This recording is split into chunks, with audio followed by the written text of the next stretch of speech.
because it would be irrational, it would be insane not to follow good advice. Now, it's interesting because I just want to make one digression over here, because this Socratic image emerges over here, but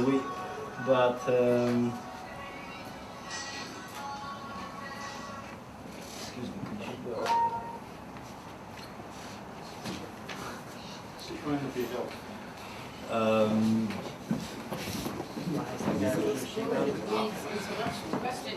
Yeah. I have a question. Is that erotic thirst? I don't know. I mean, it's been said. It's been said. It's been said by cynics. I don't know. I don't know. Now, but here we are. I mean, here we are. Now, I just want to.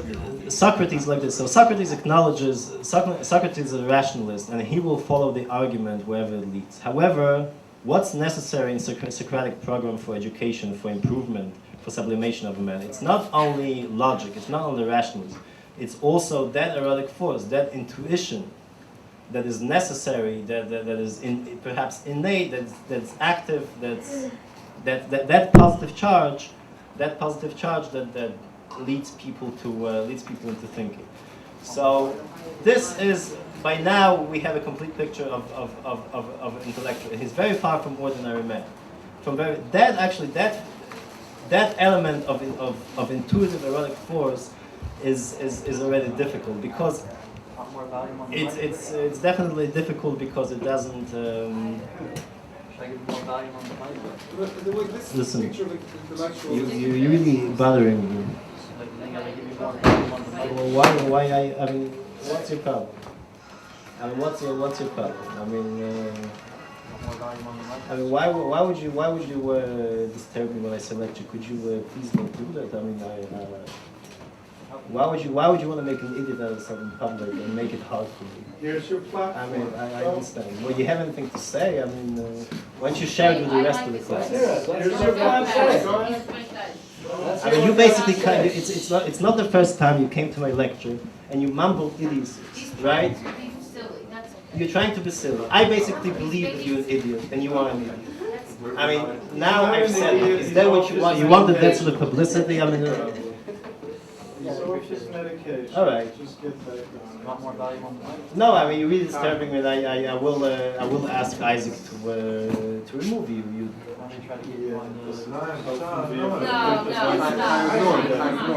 Isaac, you can't have a lecture. You cannot take him out. What?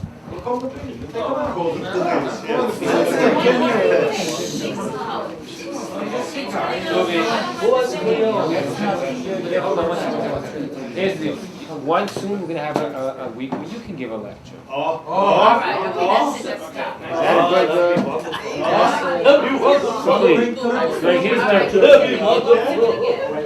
And that will be Purim. It will be on Purim Shlishi. That kind of intellectual is not really different than the masses. It's not somebody that's inherently different than the masses. We're getting that. It's not something you said. This kind of intellectual is not inherently different than the masses. You're right. Such intellectuals of Protagoras type is not inherently different from the masses, because it's just intellectual of Protagoras is not inherently different from the masses because there just hasn't been around. That's enough. a given. But even according to Socrates, is already somewhat different from the masses because of that erotic force within him, that intuition. He will follow his intuition, and that intuition is something very private. Socrates will listen to his daimonion, to his intuition, and his intuition is cultured in private.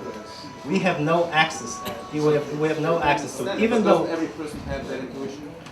Right, but not everyone's intuition is as accurate, and this is already.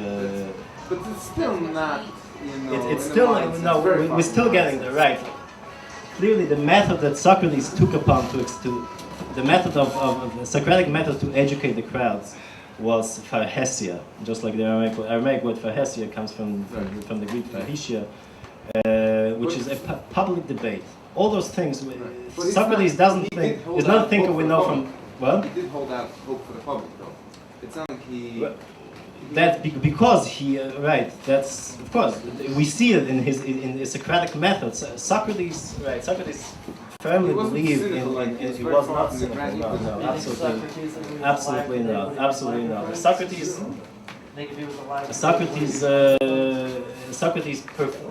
engaged in public debates all the time. There's very few positive things that we have from Socrates. It's just basically it's just question. He just questions. He wants people to think, and that thinking is very striking. It's very different from modern thinking, because that thinking happened in public. Everything was a discourse. Everything was a discourse. It's sort of, you get the impression that Socrates never had time to think for himself. He was never in a position. He was always surrounded with people, always debating, and he developed his ideas outside of himself. Very unlike that we have the modern picture of a thinker we find in, let's say, St. Augustine's Confessions, when he sees a person reading a book, and he has a whole page of how terrifying of a sight there is. What is this person? You see a person, his lips aren't moving, and just his eyes are moving, and yet his physical presence is there, but his mind is elsewhere. So Socrates is very terrified by that. Socrates is sort of feels like he's looking at a corpse. He has experience of transcendence, but also selfish, selfish aloofness and selfish separateness from the crowd. That person is scary. He's still very far from. Right. But it's he's very far, but he's getting it.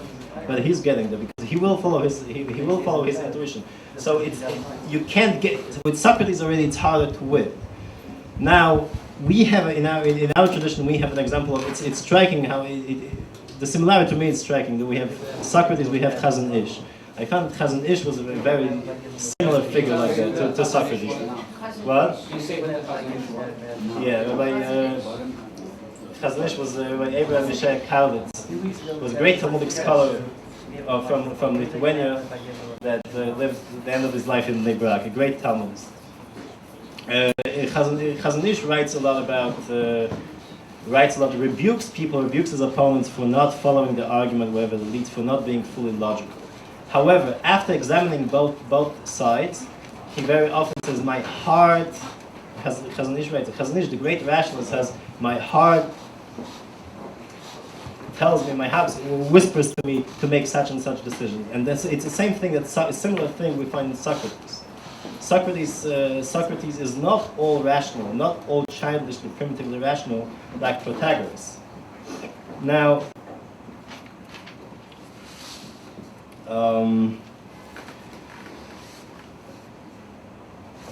this is the great rise of Greek rationalism. Of Greek rationalism, sort of we thought that we would see a dawn of rationalism, and society will very soon improve. However, what happened over here is a great triumph of Grand Inquisitor. Right after Socrates, during his lifetime, they came about in Greece a great opposition to rationalism. And that opposition of rationalism was voiced by other intellectuals, not quite philosophers, but poets. And in one of Euripides' plays, Medea is a character that commits a terrible crime. I will say what crime Medea commits.